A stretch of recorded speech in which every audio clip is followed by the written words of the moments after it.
Hello बच्चों, कैसे हो आप सब। मेरा नाम है सुनील कुमार और स्वागत है अपने यूट्यूब चैनल गुप्ता लेक्चर्स में।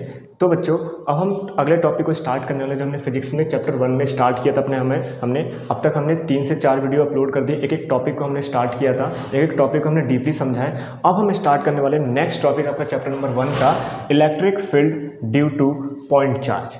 Electric field due two point charge का मतलब ये है कि आपके पास एक पॉइंट चार्ज है, सिंपल एक सिंगल चार्ज है, तो उसकी वजह से कितना इलेक्ट्रिक फील्ड आपका डेवलप होने वाला है, उसकी वैल्यू को यानी उसके फॉर्मूले को हम क्या करेंगे, डेवलप करना सीखेंगे। राइट। तो यहाँ पे सबसे पहले मैं आपको सिखाऊँ कि बताऊँ कि इलेक्ट्रिक फील्ड जो होता है वो क्या होता है। इलेक्ट्रिक फील्ड मैंने आपको बताया था कि एक चार्ज की वजह से, मैंने आपको प्रीवियस लेक्चर में बताया था, अगर चाहे तो उसका लिंक डिस्क्रिप्शन में देख सकते हैं। मुश्किल से 5 से 6 मिनट की वीडियो, ज़्यादा लंबी नहीं है। ठीक है। तो इलेक्ट्रिक फील्ड क्या होता है कि किसी चार्ज की वजह से उसके चारों तरफ जो फील्ड डेवलप हो रहा है, एक इफेक्ट डेवलप हो रहा है, जिसके अंदर कोई दूसरा चार्ज आते ही उसके ऊपर क्या करती है, या तो अट्रैक्शन या फिर रिपल्सन का वो इफेक्ट शो करेगी। ठीक है, उसे बोलते हैं इलेक्ट्रिक फील्ड। और इलेक्ट्रिक फील्ड की जो वैल्यू होती है वो क्या होती है, इलेक्ट्रिक फील्ड की जो वैल्यू होती है वो ये होती है, E=F/Q0। F/Q0 ये इलेक्ट्रिक फील्ड की वैल्यू होती है। अब ये होती कैसे, जैसे मान लो मैं कहूँ कि आपके पास कोई चार्ज है, एक कोई चार्ज है, दूसरा कोई भी चार्ज ले लो, क्यों चार्ज है। ठीक है, इसकी वजह से एक इलेक्ट्रिक फील्ड डेवलप हो गया इसकी चारों तरफ। ठीक है, तो मैं कोई दूसरा चार्ज लेके आ रहा हूँ जिसका चार्ज का नाम मैंने क्या दे दिया, Q0। तो इसके ऊपर लगने वाले फोर्स, यानी ये एक चार्ज यहाँ पे है, एक पॉइंट चार्ज है, और ये आपका चार्ज कोई दूसरा लेकर आ रहे हो, तो इसकी वजह से इसके ऊपर लगने वाले force according to Coulomb's law, जब दो चार्जेस एक साथ होती है तो उनके ऊपर क्या लगता है, इलेक्ट्रोस्टैटिक फोर्स लगता है आपका। ठीक है, तो F लगने वाले फोर्स और उस चार्ज के रेशियो के इक्वल होता है इलेक्ट्रिक फील्ड। यानी F=Q0 है, इसका मतलब क्या है कि उस पर लगने वाले फोर्स और जो चार्ज आप लेकर आ रहे हो उसके रेशियो के इक्वल होता है। ये होती है इलेक्ट्रिक फील्ड की वैल्यू। राइट। अब हम क्या करेंगे, इसी पॉइंट चार्ज की वजह से हम इलेक्ट्रिक फील्ड की वैल्यू को मतलब और डीपली क्या करेंगे, इसको डेवलप करेंगे। अब आपका हो गया कि हाँ तो हो गया E=F/Q0, लेकिन मैं F की वैल्यू भी तो रख सकता हूँ अकॉर्डिंग टू कूलम्ब्स लॉ। तो मुझे कंप्लीट वैल्यू चाहिए किसके टर्म्स में, हमें चार्ज और डिस्टेंस के टर्म में चाहिए, चार्ज और डिस्टेंस के टर्म में। ठीक है, तो हम करेंगे कैसे, हम इसको ये ले लेंगे कि मान लेते हैं कि आपके पास कोई एक चार्ज है, प्लस Q चार्ज है। ठीक है, यहाँ पे इस पॉइंट, मान लो इस पॉइंट का नाम P हो गया, और इससे R डिस्टेंस पे कोई पॉइंट है Q, और इस पे कोई चार्ज हम लेट कर लेते हैं Q0। जो भी आप प्रैक्टिकल वैल्यू वाले जो चार्ज लेट करोगे वो आप हमेशा Q0 को ही लेट करोगे। यानी कहने का मतलब क्या है कि मान लो आपके पास एक चार्ज है Q0, एक पॉइंट चार्ज है, एक हमने पॉइंट चार्ज ले लिया, ये हमारा पॉइंट चार्ज है, यानी एक ही चार्ज है, और इससे किसी R डिस्टेंस पे हम क्या करना चाहते हैं, इलेक्ट्रिक फील्ड की वैल्यू को हम फाइंड करना चाहते हैं। तो जिस वैल्यू पे, जिस पॉइंट पे हमें इलेक्ट्रिक फील्ड की वैल्यू फाइंड करनी है, वहाँ पे एक प्रैक्टिकल चार्ज हम लेट कर लेते हैं Q0, और जो Q0 होता है एक पॉजिटिव चार्ज होता है। कैसा चार्ज होता है, पॉजिटिव चार्ज होता है, जिसकी खुद की इलेक्ट्रिक फील्ड बिल्कुल नेगलेक्ट के इक्वल यानी जीरो के इक्वल होती है। एक ये हमारी इमेजिनरी चार्ज होती है। ठीक है, अब उसको क्या बोल देते हैं, पॉजिटिव चार्ज। तो यहाँ पे मैं देखो, मैं लिख सकता हूँ यहाँ पे according to Coulomb's law, according to Coulomb's law.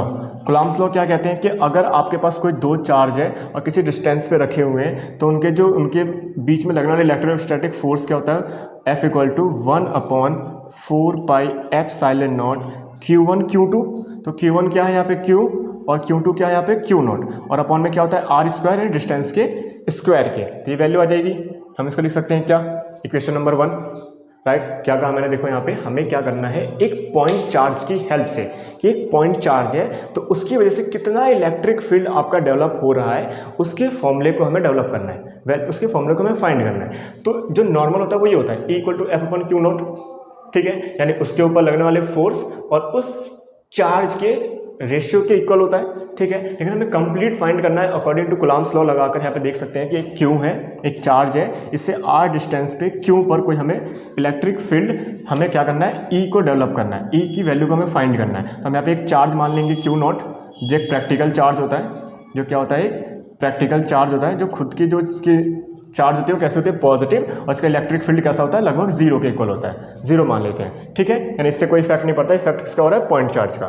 तो हम यहाँ पे अकॉर्डिंग टू कुलाम्स लॉ लगा सकते हैं ना, क्योंकि हमारे पास 2 चार्ज है और कुछ डिस्टेंस पे रखे हुए हैं। तो कुलाम्स लॉ ने यही कहा था कि जब 2 चार्ज किसी डिस्टेंस पे रखे हो तो उनके बीच में इलेक्ट्रोस्टैटिक फोर्स काम करता है। तो इलेक्ट्रोस्टैटिक फोर्स क्या हो जाएगा, F = 1/4πε0 Q1 Q2। तो Q1 क्या है, Q2 क्या है, Q0 अपॉन r² क्या है, r² ही है, राइट। यानी इनके बीच की डिस्टेंस हमने r ऐड कर लिया यहाँ भी, ठीक है। ये हो गया इक्वेशन नंबर 1। फिर यहाँ पे लिख सकते हैं बट वी नो डैट, क्या जानते हैं हम कि हमारे पास E = क्या होता है, F/Q0, F/Q0। तो इस F/Q0 को मैं ऐसे लिख दूँ, 1/Q0 अलग और इंटू में F अलग लिख सकते हैं। तो यहाँ पे वैल्यू रख देते हैं किसकी, F की, ये वाली वैल्यू क्वेश्चन नंबर 1 से।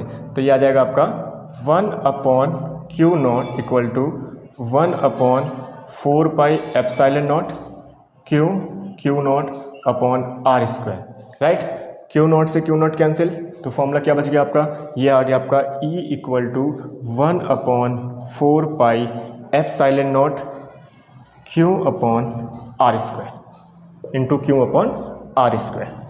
ये वैल्यू आ गई आपके पास। तो अगर आप इस ध्यान से देखोगे इस फॉर्मूले के अंदर, तो क्या Q0 आपको कहीं दिख रहा है, नहीं है ना, इस फॉर्मूले में कहीं Q0 नहीं है। यानी जो पॉइंट चार्ज था सिर्फ उसी की वैल्यू हमारी डिपेंड करती है। तो ये तो बोला था मैंने कि जो Q0 होता है एक प्रैक्टिकल चार्ज होता है जिसकी खुद की इलेक्ट्रिक फील्ड कैसी होती है, 0 होती है, नेगलेक्ट होती है, ठीक है। तो उसका कोई इफेक्ट नहीं पड़ता, सिर्फ इफेक्ट किसका पड़ेगा, इस पॉइंट चार्ज का पड़ेगा, कि जो ये पॉइंट चार्ज आपने ले रखा है। तो पॉइंट चार्ज की हेल्प से जो आपकी इलेक्ट्रिक फील्ड है उसका फॉर्मूला आपका ये है। तो ये आपको याद रखना है, जो आपका एक बेसिक फॉर्मूला है, जो अभी आगे वाले टॉपिक्स में भी जो आएंगे उनमें भी बहुत ज़्यादा काम आने वाले हैं।